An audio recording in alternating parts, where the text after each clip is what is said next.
माननीय मुख्यमंत्र्यांनी 45 मिनिट वेळ त्यांना दिलाय। आपण इथे होता आणि विजय बाबा वाकोडे हे मी पालकमंत्री असताना माझे मित्र होते।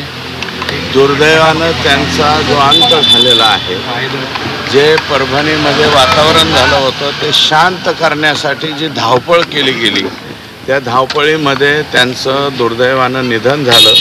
आणि या बाबतीमध्ये मी नाही, सभागृहामध्ये माननीय मुख्यमंत्री महोदयांनी सांगितलं होतं आणि सभागृह संपल्याच्या नंतर मी स्वतः परभणीला गेलतो। परभणीला बाबांच्या घरी गेल्यानंतर सर्व कुटुंबियांनी विनंती केली होती, मी स्वतः, की आपण सर्वजण, मी साहेबांची वेळ घेतो, साहेब आपल्याला वेळ देतील, आपण मुंबईला यावं। त्याप्रमाणे कुटुंबीय आणि तिथले माजी आमदार आदरणीय सुरेशदादा देशमुख, सोन कांबळेजी, माजी महापौर आणि बाबांचे थोरले चिरंजीव, धाकटे चिरंजीव सर्वजण आले। एक मुलगा त्या ठिकाणी शासनामध्ये घेण्याच्या बाबतीमधलं साहेबांनी आश्वासन दिले आणि जे स्थळ हे आता आंदोलन स्थळ होईल, स्फूर्तीस्थळ म्हणून ज्या ठिकाणी बोर्ड लावला गेलेला आहे विजय बाबांच्या अंत्यविधीच्या दिवशी, ते दोन्ही आश्वासन साहेबांनी या ठिकाणी दिलेलं आहे।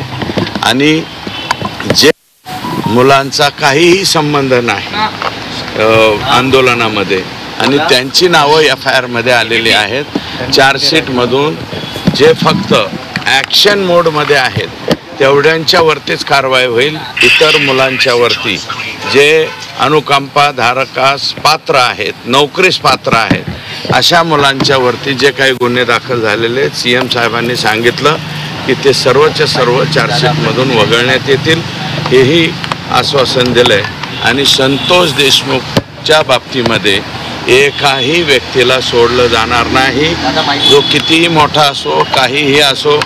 आणि ते मला वाटतं त्यांचे बंधुराज हे आपल्याला या ठिकाणी बोललेत।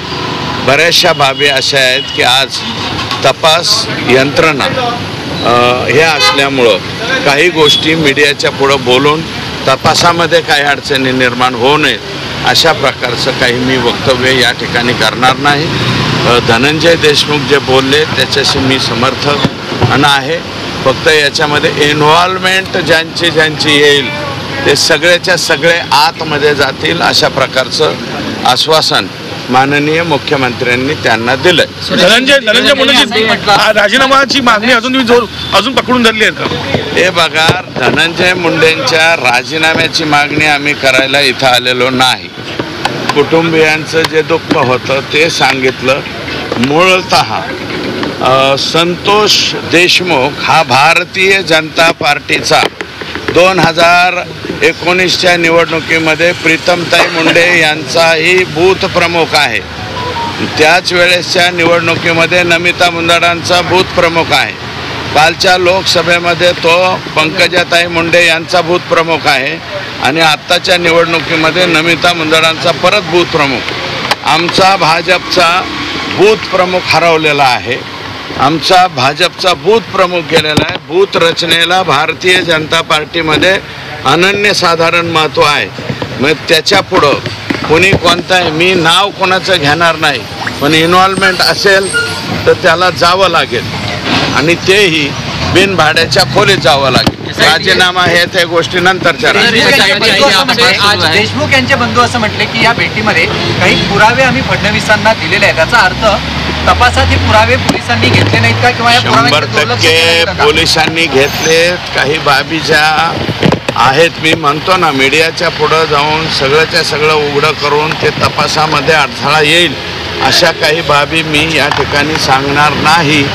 परंतु देशमुख कुटुंबियाचा सुद्धा निर्णय साहेबांनी असा दिलेला आहे की संतोषच्या ज्या सौभाग्यवती आहेत, मिसेस आहेत, त्यांना शासनाच्या नोकरीमध्ये सामावून घेण्याचं, आणि तेही लातूर जिल्ह्यामध्ये। कारण ते मुलं जे आहेत, संतोषची मुलगी ही 12वीला शिकते आणि मुलगा 7वीला का काय शिकतोय, 5वी का 7वी, तर ते जर नोकरीला लावून घेतलं ते महसूल विभागात लावावं, जलसंपदात लावावं किंवा अन्य कोणत्या विभागात लावावं।